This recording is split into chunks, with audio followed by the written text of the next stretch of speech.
¿Cómo están? Buenos días. Pueden sentarse. Bienvenidos y bienvenidas. Mi nombre es David López. Soy parte del staff aquí en CDO.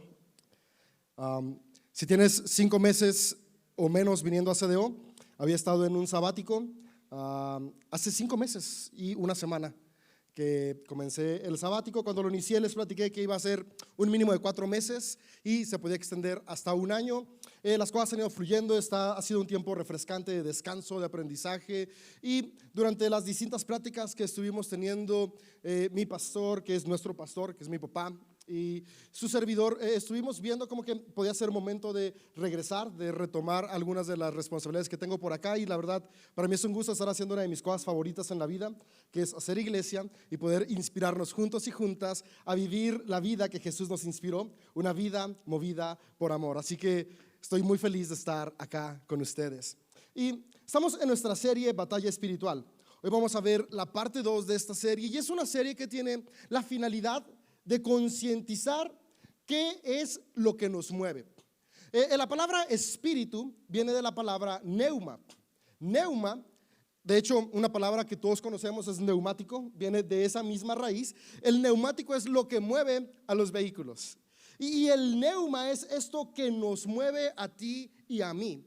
Cuando hablamos de que estaba el Espíritu de Dios sobre Jesús, es que el Espíritu de Dios era lo que movía a Jesús.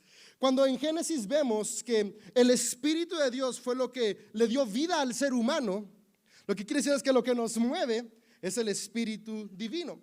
Y cuando hablamos de espiritual, es aquello que no vemos, pero que nos mueve. Aquello que es intangible, que no podemos verlo, pero ahí está, y es lo que nos da vida. Y es esos pensamientos, esos deseos que no podemos tocarlos ni verlos, pero determinan lo que hacemos y lo que decimos. Y justamente cuando hablamos de batalla espiritual, no es una lucha contra alguien más, es una lucha con lo que está dentro de mí, lo que está dentro de ti, lo que ya está ahí y que nos mueve. Las decisiones que tomamos cada día. La batalla espiritual es la lucha constante que tenemos tú y yo al decidir si voy a vivir oprimiendo, siendo egoísta, siendo injusto, o si voy a vivir amando, con empatía, con compasión. La batalla espiritual es esa decisión cada día que tú y yo tomamos de si lo que voy a hacer construye o destruye. Y nuestro deseo es que juntos podamos seguir el ejemplo de Jesús, que Él continuamente no solamente invitaba a que viviéramos amando, sino que nos ejemplificaba cómo es vivir amando. Y una de las razones por las que me encantan los evangelios es que nos muestran a un Jesús muy honesto.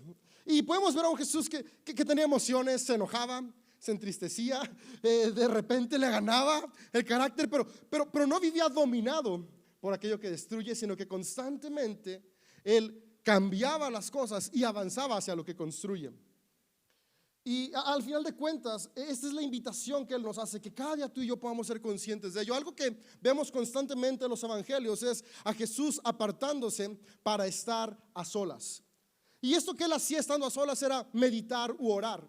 Y la oración, aunque sirve para conectar nuestras necesidades con Dios, la principal razón de la oración o meditación es conectar con lo que ya está dentro de mí y poder ser consciente este día que me movió. Este día cómo fueron mis acciones, este día cómo fueron mis pensamientos, este día cómo fueron mis palabras, con la finalidad de que el día que viene sea mejor. Si este día me equivoqué, no es el fin.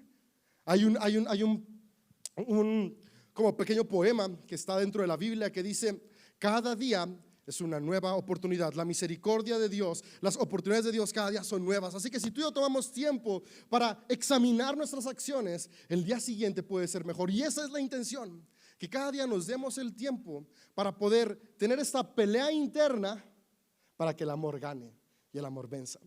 Y hay un pasaje que está en Génesis 4 que ejemplifica muy bien esta decisión que tú y yo podemos tomar cada día. Y Génesis 4 nos habla del relato de Caín y Abel. Y quiero leérselas en una de mis versiones favoritas del Primer Testamento o Antiguo Testamento, que se llama la Biblia del Peregrino. Y me gusta mucho porque esta versión es una versión que está muy apegada a lo que estaba escrito en los manuscritos más antiguos que se tienen. No existen los originales, quién sabe dónde estarán, pero los más antiguos que se tienen. Por ahí algunos estudiosos hacen las traducciones, y esta la hizo el profesor Schokel y me gusta mucho. Y de repente cambian nuestras traducciones, lo cual es normal, porque las personas que las van haciendo traducen desde el paradigma del día a día y desde los sesgos que vamos teniendo. Pero me gusta mucho esta, porque nos va a ayudar a entender de una manera tal vez un poco diferente la historia de Caín y Abel. Y dice lo siguiente, voy a leérselas, Génesis 1 al 10. Génesis 4 al 1 al 10. Génesis 1 al 10, aquí nos quedamos, ¿va? Toda la mañana, y ya ese va a ser todo el sermón. Dice: Adán se unió a Eva, su mujer. Ella concibió y dio a luz a Caín y dijo: he obtenido un varón con la ayuda del Señor. Después dio a luz al hermano de Caín, Abel. Abel era pastor de ovejas, Caín era labrador. Pasado un tiempo, Caín presentó de los frutos del campo una ofrenda al Señor. También Abel presentó ofrendas de las primeras crías del rebaño y de la grasa. El Señor se fijó en Abel y en su ofrenda, y se fijó menos en Caín y en su ofrenda. Caín se irritó de sobremanera y andaba cabizbajo. El Señor le dijo a Caín: ¿por qué estás resentido y con la cabeza baja? Si obras bien, andarás con la cabeza levantada, pero si obras mal, el pecado acechará a la puerta de tu casa para someterte. Sin embargo, tú puedes dominarlo. Caín dijo a su hermano Abel: vamos al campo. Y cuando estaban en el campo, se lanzó Caín sobre su hermano Abel y lo mató. El Señor dijo a Caín: ¿dónde está Abel tu hermano? Caín contestó: no sé, ¿soy yo acaso el guardián de mi hermano? Pero el Señor replicó: ¿qué has hecho? La voz de la sangre de tu hermano clama a mí desde la tierra.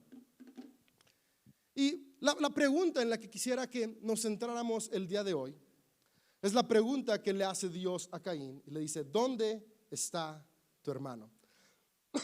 La respuesta de Caín es: yo qué sé, a mí que me preguntas hoy, ¿acaso yo soy guardián?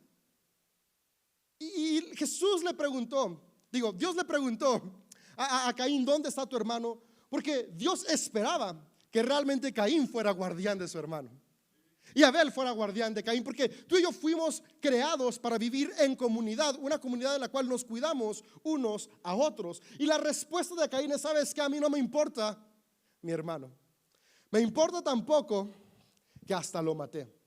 Y es que la indiferencia nos lleva a actuar con egoísmo. El egoísmo nos lleva a oprimir. El egoísmo nos lleva a actuar con injusticia, y ha llevado a la humanidad a lo largo de la historia a cometer las más grandes atrocidades. Guerras han sido movidas por egoísmo. Pero no tenemos que irnos a las historias de las guerras que no son del pasado, son del presente. Ahorita hay conflictos bélicos en todos lados. No. Si simplemente nos vamos a la realidad de nuestras vidas, caos en nuestra casa es movido porque permitimos que la indiferencia sea lo que nos mueve. A mí, ¿qué me importa lo que siente mi pareja? Me importa lo que siento yo. A mí, ¿qué me importa lo que sienten mis hijos e hijas? Me importa lo que siento yo. A mí, ¿qué me importa lo que sienten mis patrones o mis colaboradores? A mí, ¿qué me importa mi vecino o mi vecina? ¿Acaso Dios soy yo su guardián? Y vivimos continuamente con esta indiferencia, creyendo que al final de cuentas cada quien está en este mundo para rascarse con sus propias uñas. Pero qué diferente sería la historia si Caín, en lugar de matar a Abel, hubiera entendido que él estaba ahí para cuidar de su hermano. Y qué diferente será la historia si tú y yo, en lugar de cada día matar sueños, dignidad, autoestima, o tal vez incluso hasta físicamente a quienes nos rodean, cambiamos lo que nos mueve y comenzamos a estar con las personas que nos rodean para poder transformar, para poder traer justicia, para poder traer equidad y vivir el reino de los cielos en la tierra, que es paz, armonía y gracia.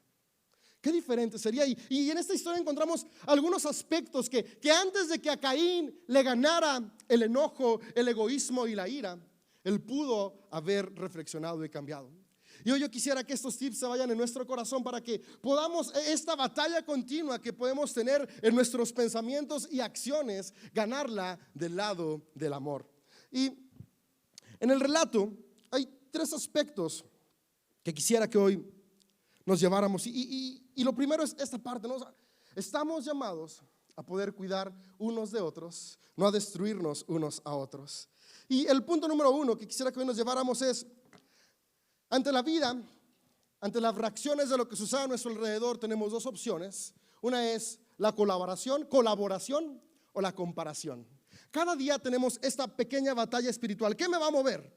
¿La comparación o la colaboración? Y el relato nunca nos dice en sí cuál fue la razón por la que Dios se fijó más en la ofrenda de Abel que en la de Caín. Ahí hay un montón de cosas interesantes que podríamos hablar aquí, se nos va el sermón de la razón por la que escribían esta historia, pero al final de cuentas lo que importa es que no hay una razón como tal. Simplemente dice que Dios se fijó más en la ofrenda de Caín que en la de Abel. Pero aquí es algo que me encanta de esta versión. No dice que Dios no se fijó en la ofrenda de Caín, dice solo se fijó un poco más en la de Abel.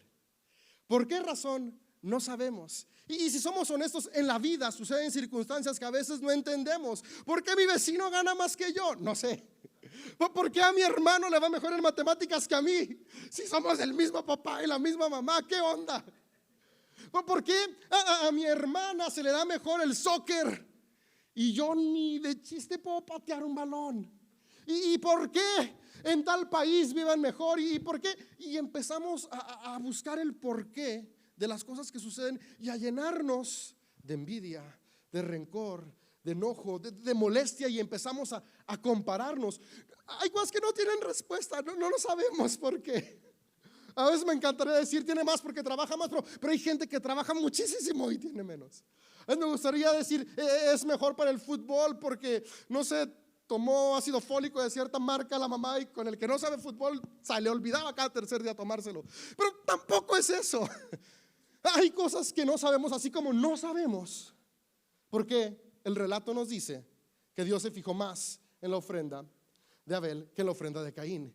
Pero algo que es importante es que Caín se enfocó tanto en esto que se le olvidó que Dios sí se estaba fijando en su ofrenda.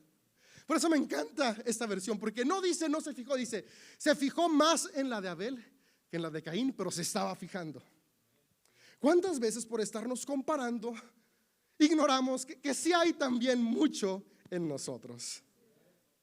Y en lugar de ver que lo mucho que yo tengo lo puedo unir para colaborar con lo mucho que tiene el que está a mi alrededor, a mi lado, a mi alrededor, me estoy comparando porque no tengo lo demás y pienso que soy desechado. Y eso me llama mucho la atención porque los seres humanos leemos los textos espirituales desde nuestra perspectiva.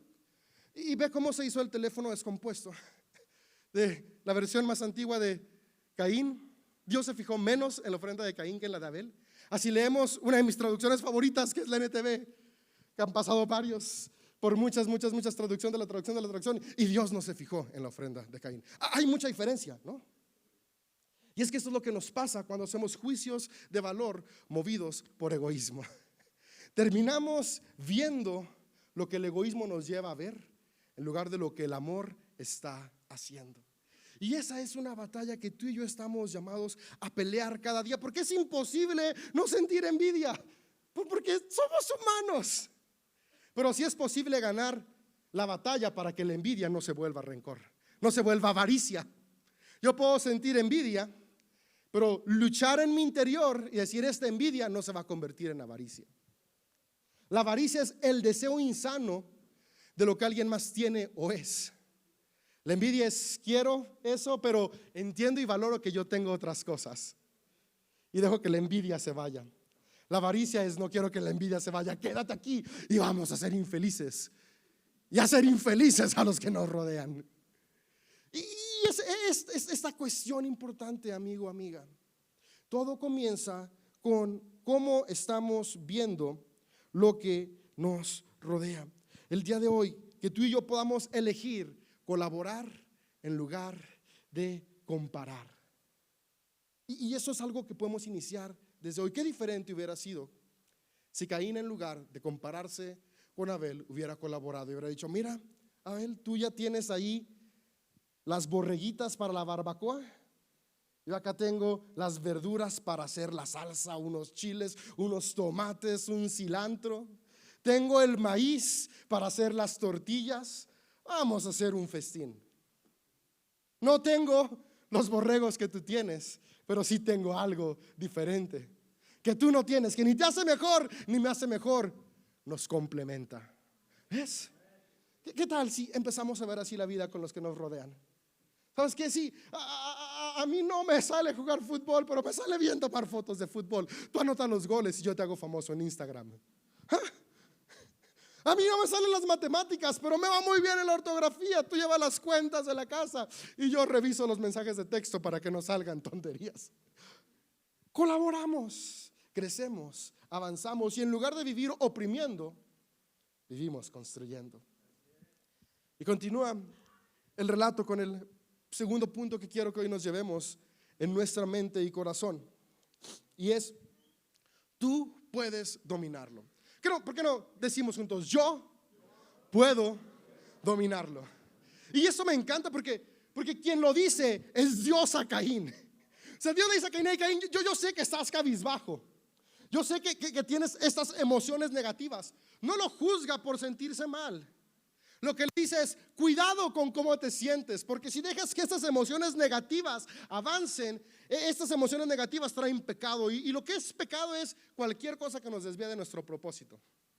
Y yo creo que todos hemos experimentado, cuando más lastimamos es cuando decimos cosas porque estamos movidos por emociones negativas.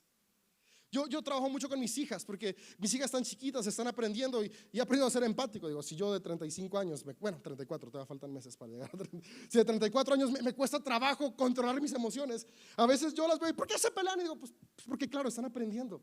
Pero a veces usan palabras como de, ya nunca te voy a juntar, ya nunca voy a jugar contigo, ya nunca te voy a abrazar, ya nunca te voy a besar. Yo, mi amor, espera. O sea, nunca es una palabra muy grande. Y en 2 minutos se van a contentar y ya la vas a abrazar y la vas a besar. ¿Por qué no dices, ahorita no voy a jugar contigo? Ahorita no te quiero abrazar. Ahorita no quiero que estés cerca de mí. Porque no es no sentir, sino no ser controlados por lo que sentimos. Ahorita no quiero, pero sé que se me va a bajar y al rato sí voy a querer. Y eso es lo que le dijo Dios a Caín, tú puedes dominarlo. Tú puedes dominarlo, tú y yo podemos dominar las emociones que nos mueven. Dice, porque si no lo dominamos, pecamos. Y yo quiero que cambiemos el chip un poco en cuestión al pecado. No tanto a pensar pecar, castigo eterno. No, sino pecar, destrucción en el presente. O sea, a acciones que no me mandan al infierno en la eternidad tal vez. O sí, no vamos a tocar ese tópico, pero que se pueden construir un infierno aquí en el presente. Y lo que Dios quiere evitarnos es infiernos en los lugares que deberían ser el oasis, que son nuestras casas, nuestras familias, nuestros entornos más cercanos. Y es dominarlo. No significa que no va a estar ahí, sino que podemos dominarlo. Y yo hoy quiero que te vayas con eso, porque seguido decimos, es que yo así soy, yo no puedo cambiar, yo no me puedo controlar. Yo lo he dicho, no sé si tú también. Y lo que decimos y pensamos determina lo que hacemos. ¿Qué tal si hoy comenzamos a decirnos cada día, yo puedo dominarlo? Que en nuestros momentos de meditación, oración, podemos recordar esto que Dios le dijo a Caín, que hoy te dice a ti y a mí, tú puedes dominarlo. Es inevitable sentir tristeza, pero es una decisión vivir triste, vivir con desánimo, vivir siendo negativo. Es inevitable sentir enojo, pero es una decisión vivir con rencor. Yo puedo enojarme porque se me atravesó alguien y pasa un pasa en el coche y se te atraviesa. No. El otro día, yo no entiendo si alguien es de ellos, los amo en el amor de Dios, pero hay gente que maneja a 10 kilómetros por hora en la calle y tú vas como de, quiero avanzar, y como que van admirando el paisaje. Ok, tienen esta habilidad diferente de apreciar el paisaje urbano, yo no la tengo. Yo tengo la habilidad de rápido y furioso. Llevo un Toretto por dentro en miniatura, ¿verdad? Y yo quiero pisarle y no hay forma. Y voy todo estresado y luego llego a la casa y ¿por qué estás enojado? Pues porque todo el Josefa y después también dio vuelta en el Juventino a 10. Y está bien enojarme mientras iba a 10, pero tengo que entender que puedo dominarlo. Porque llegando a mi casa, mi hija no iba 10 adelante de mí, ni mi esposa, ni mi otra hija, ni mi vecino, ni el de la tienda. Llego a la tienda y dame esto. O sea, ¿qué me hizo él? Nada. La batalla espiritual es, ok, ya pasó, sí me enojé, pero no voy a dejar que se convierta en rencor, que lastime a los que me rodean. Tú puedes dominarlo. Tal vez ocupa 5 minutos. Yo he aprendido, llego estresado del trabajo, me cojo en la camioneta, 5 minutos. Ya mis hijas están en el balcón, papá, se bajan a la escalera, papá. Yo, vidrios arriba, seguros puestos.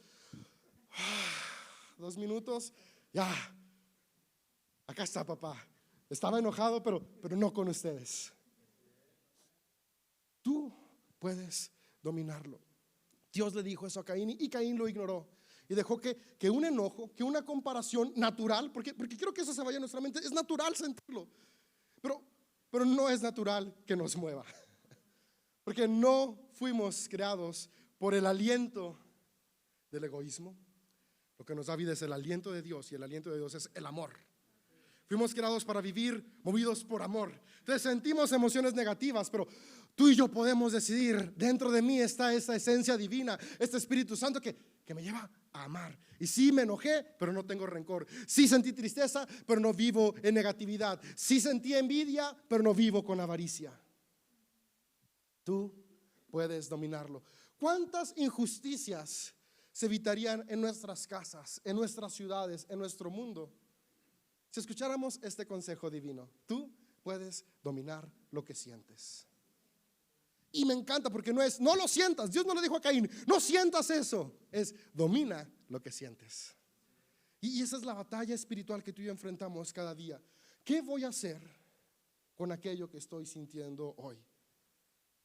Tal vez en este momento estamos sintiendo incomodidad. Está bien.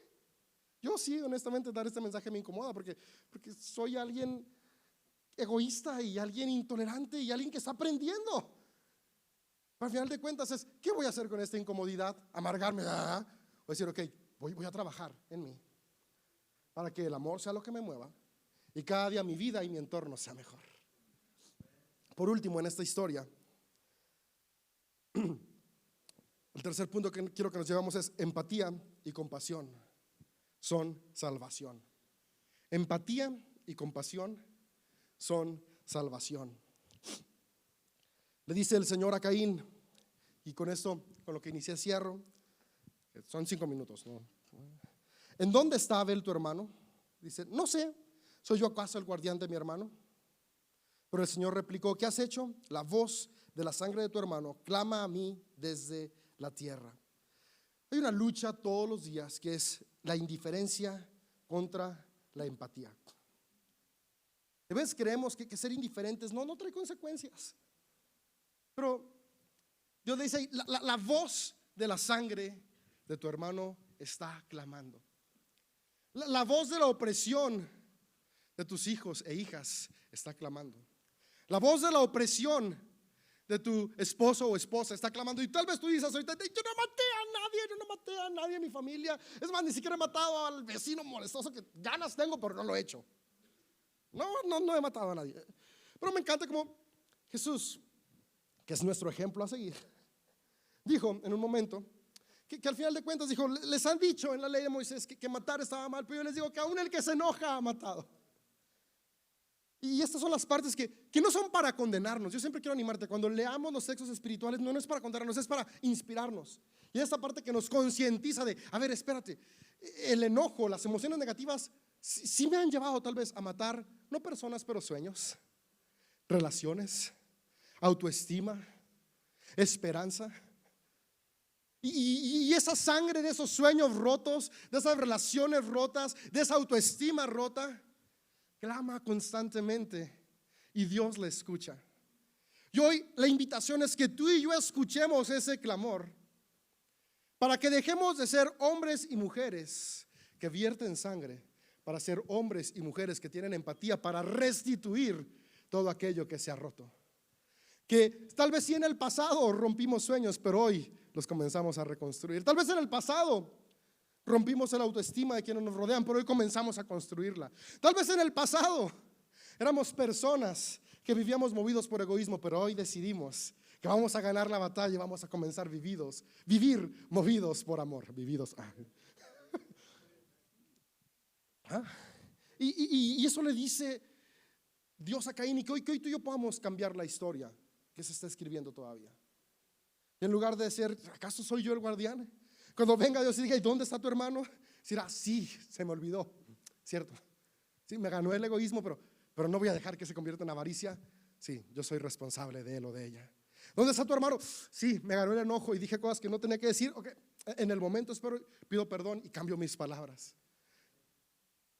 En lugar de evadir, nos responsabilizamos. En lugar de decir yo no soy el guardián, decimos yo sí soy guardián de mi esposo, de mi esposa. Yo sí soy guardián de mis hijos e hijas. Yo sí soy guardián de mis cuñados, cuñadas, de mi suegro, de mi suegra, de mis compañeros de trabajo. Yo estoy aquí para hacer una comunidad en la cual todos avanzamos y nos construimos. Y estaba Jesús platicando con sus seguidores y Jesús siempre hablaba con enseñanzas muy prácticas.